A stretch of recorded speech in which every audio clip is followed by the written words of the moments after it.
Harap kemuliaan seseorang hamba Allah itu adalah bergantung sejauh mana taraf ma'rifatnya kepada Allah. Sekiranya kita berjaya mencapai tahap sebenar-benar ma'rifat, jadilah kita sebaik-baik makhluk. Baik buruknya manusia adalah bergantung kepada tahap-tahap kesucian batinnya atau nafsunya. Nafsu mempunyai dua pengertian. Pertama, suatu pengertian yang meliputi segala tabiat-tabiat seperti marah, nafsu birahi dan syahwat, serta semua yang keji seperti hasad, dengki, ria, dendam, sumu'ah, dan sebagainya. Nafsu ini ada juga pada binatang, tapi tiada sama sekali pada malaikat. Kemudian yang kedua,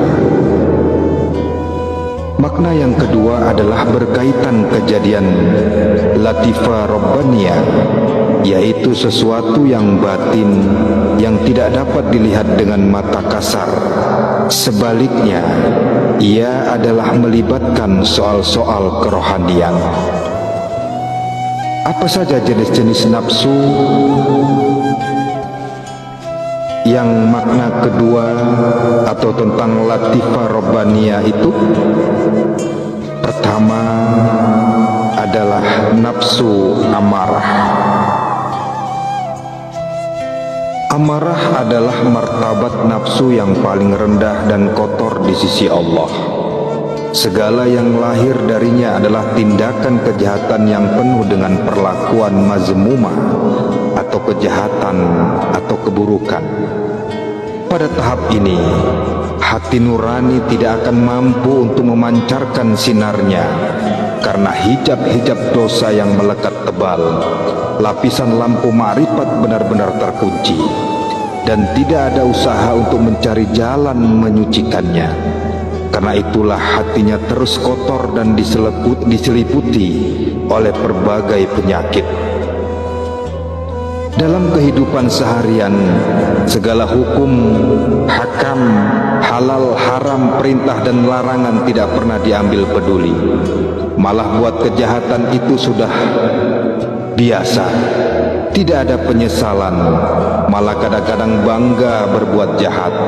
Contohnya, dia berbangga dapat merusak anak orang, bangga dengan kehidupan minum, berjudi, pergaulan bebas, malah jadi barat lebih dari orang barat.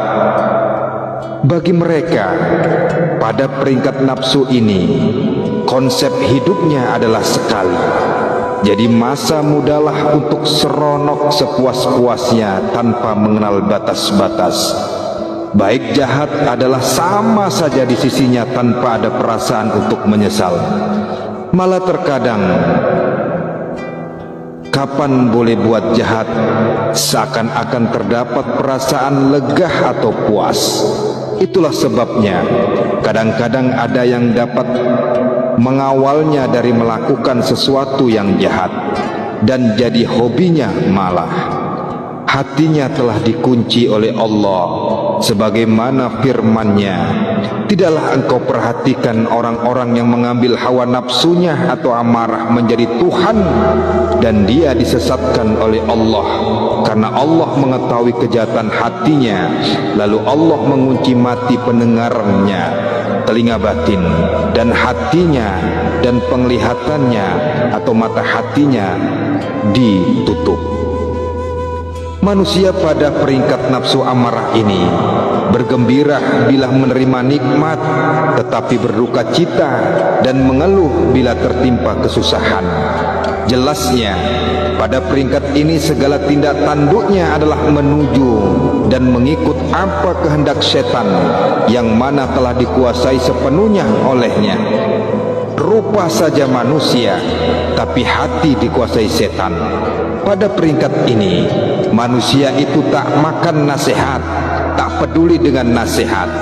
Tegurlah macam manapun, dia tetap tak akan berubah kecuali diberi hidayah oleh Allah Subhanahu wa ta'ala.